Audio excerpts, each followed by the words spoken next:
President-elect Donald Trump had a fierce meeting with the media elite. I'm going to read to you in its entirety the very short New York Post article, and I have to try and not laugh. Also, we're going to play a clip of President-elect Trump's promise to the American people about his first 100 days. I'm Randall Terry. This is Voice of Resistance.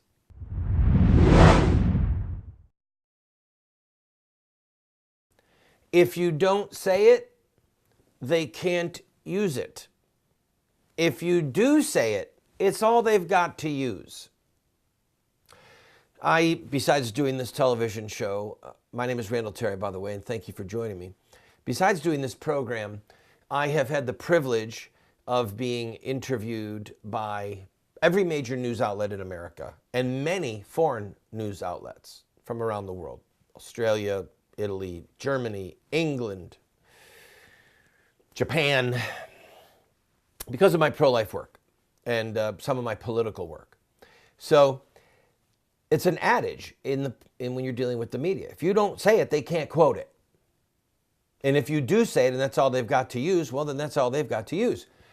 So President-elect Trump, in what I consider a stroke of genius, has yet to hold a press conference. Do you realize that? He is yet to hold a press conference as the president-elect, which has the media elite enraged. And in the next segment, I'm going to read to you the New York Post story of what went on with the media elite meeting yesterday, where he took them to the woodshed, okay? But first, I want to give you the opportunity to see unfiltered what President-elect Trump sent out in a video. Was it yesterday or today that he sent it out? Okay, so yesterday, after we had already filmed the last night's program, President-elect Trump sent out this video. And this is all that the media have to use. It's only 2.5 minutes. So I want you to think with me for a minute. If you watched CNN, Fox, ABC, CBS, NBC last night, how many seconds of this 2.5-minute video did they deign to show you? Watch this. Today, I would like to provide the American people with an update on the White House transition and our policy plans for the first 100 days. Our transition team is working very smoothly, efficiently, and effectively. Truly great and talented men and women, patriots indeed, are being brought in, and many will soon be a part of our government, helping us to make America great again. My agenda will be based on a simple core principle: putting America first. Whether it's producing steel, building cars, or curing disease, I want the next generation of production and innovation to happen right here on our great homeland, America, creating wealth and jobs for American workers. As part of this plan, I've asked my transition team to develop a list of executive actions we can take on day one to restore our laws and bring back our jobs. It's about time. These include the following. On trade, I am going to issue our notification of intent to withdraw from the Trans-Pacific Partnership, a potential disaster for our country. Instead, we will negotiate fair bilateral trade deals that bring jobs and industry back onto American shores.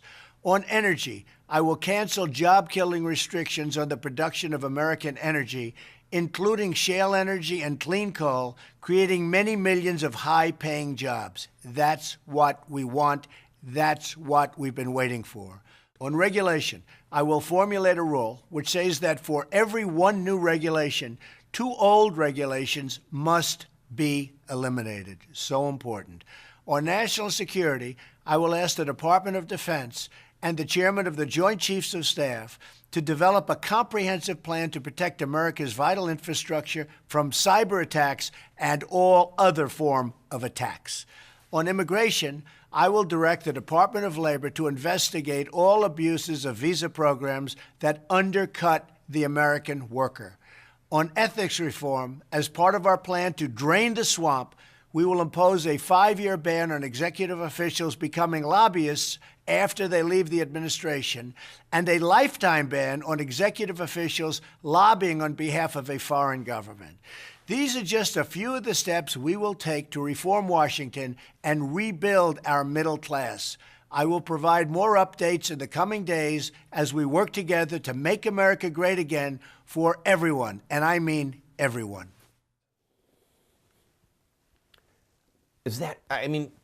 Believe me, it doesn't say anything about babies, doesn't say anything about the Supreme Court, doesn't say anything about marriage, but withdraw from the Trans-Pacific Partnership.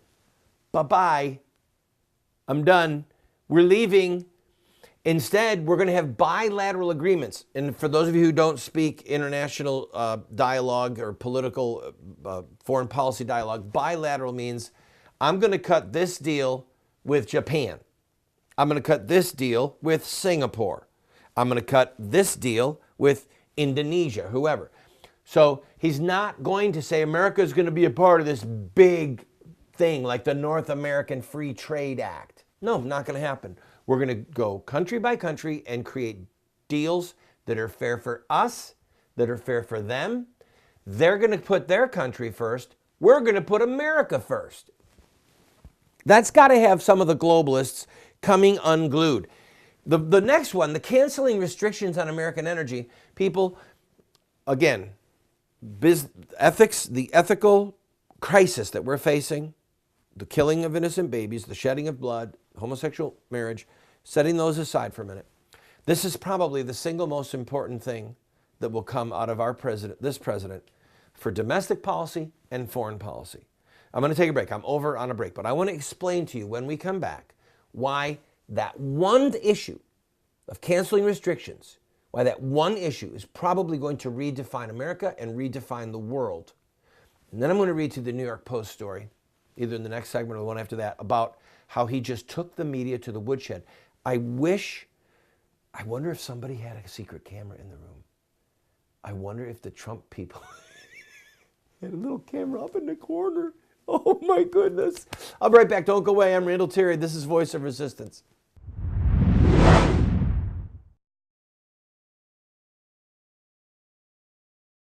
If you own a business and would like to advertise on our program, please contact us. We are currently seen on over 130 television stations from coast to coast. We air at 8 p.m. Eastern, and then all times are local. We have a lot of reach, friend, and this is an opportunity at a great price for you to get your product or your service in front of hundreds of thousands, maybe even millions of people. Also, if there's something that's important to you and you'd like to have a month where you just say thank you to this ministry or promote a certain ministry or a certain cause, contact us. Our rates are incredibly affordable. You'd be surprised. And you, again, can reach into hundreds of thousands, perhaps millions of homes. We're currently seen possibly in over 30 million homes. So give us a call, give us an email, and we'll put a commercial up for you.